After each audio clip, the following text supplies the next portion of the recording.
Dans un petit coin de France, sous une grosse loupe, il y a un village d'irréductibles gaulois qui résiste à l'envahisseur. Vous voyez de qui je veux parler? Eh bien non, vous ne voyez pas de qui je veux parler. Il s'agit d'une bande d'irréductibles catalans qui, il y a 6 ans, ont eu une idée géniale. Voici la bande des Catalans et vous allez bien comprendre l'idée dont il s'agit. Regardez ça.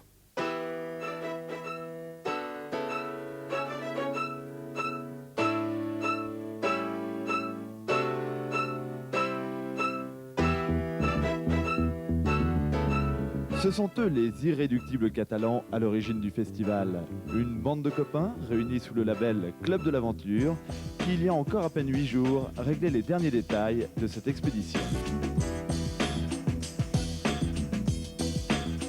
Pour le président Belli, tout doit commencer par un bon petit déjeuner.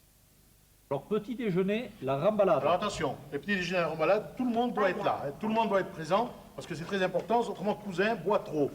Alors chaque fois on a un problème avec le chocolat, donc j'aimerais que cousin arrête de boire. Boit trop de chocolat. De chocolat. Le chocolat, ça va sans dire. Hein.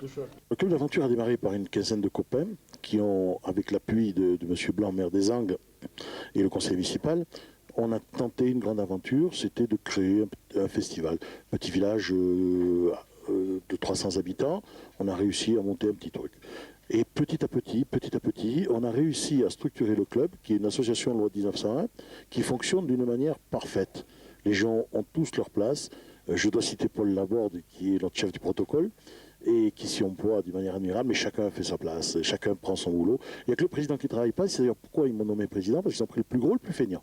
Et à ce niveau-là, je remplis bien mon rôle. Il y a eu le festival de la galère, il y a eu le festival de la joie, il y a eu le festival d'amitié. Cette année, c'est le festival du rêve. On a eu le rêve de cette petite naine, entre guillemets, au spot de 7 lieux qui a fait le tour du monde en 7 bons. Il y a eu le rêve de Mario Loraci, c'est le rêve de l'homme qui va dominer les chevaux. Il y a le rêve de l'homme qui glisse sans bruit sur la glace. Il y a le rêve qu'on a fait tous le matin. On dit, je vais pas au boulot, j'en ai marre, je prends mon vélo, je fais le tour du monde. Il y en a 2 qui l'ont réussi. Et puis après, il ne faut pas rêver qui est un long rêve. Le plus beau paysage du monde.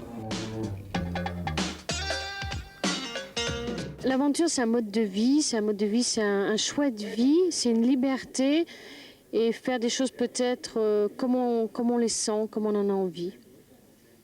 Un peu différente du quotidien.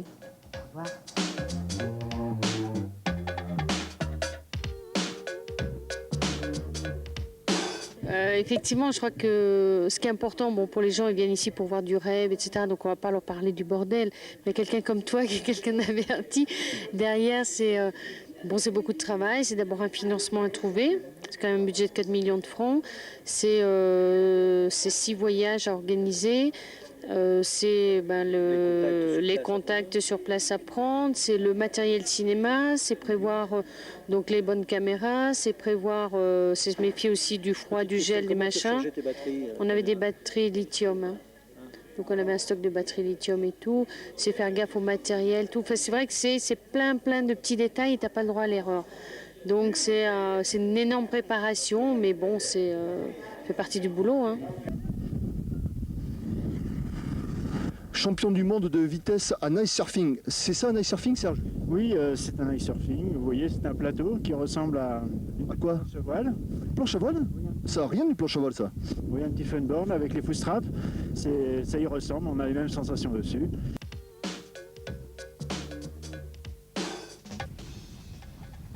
Serge Négri, vous êtes un grand spécialiste de l'ice surfing. Vous êtes de Cherbourg. Expliquez-moi comment vous trouvez des endroits gelés pour faire tout ça.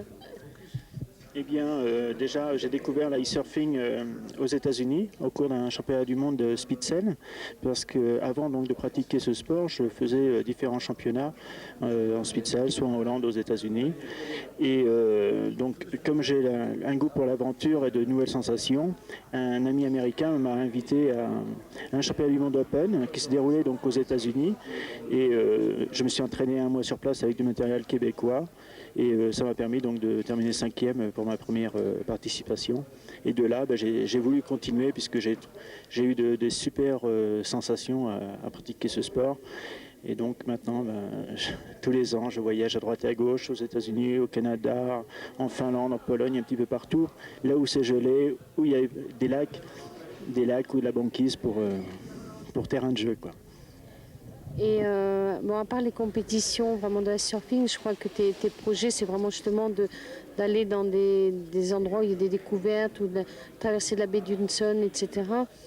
Est-ce que ça, c'est maintenant, ça va être ta voie? Est-ce que tu as envie de développer ce genre de projet? Oui, enfin, disons que la compétition, je compte en faire encore pendant 2 ans.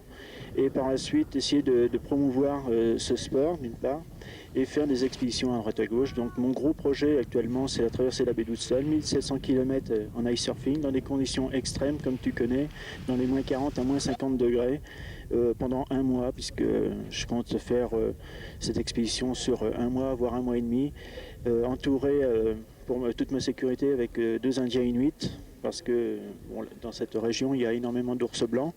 Le départ de l'expédition doit se faire à Poste-à-la-Baleine, qui s'appelle maintenant Kujia-Rapik, puisqu'ils ont repris les noms indiens. Et l'arrivée doit se faire du côté de Churchill, qui est la capitale des ours blancs et où il y a le plus grand nombre d'ours blancs sur le globe.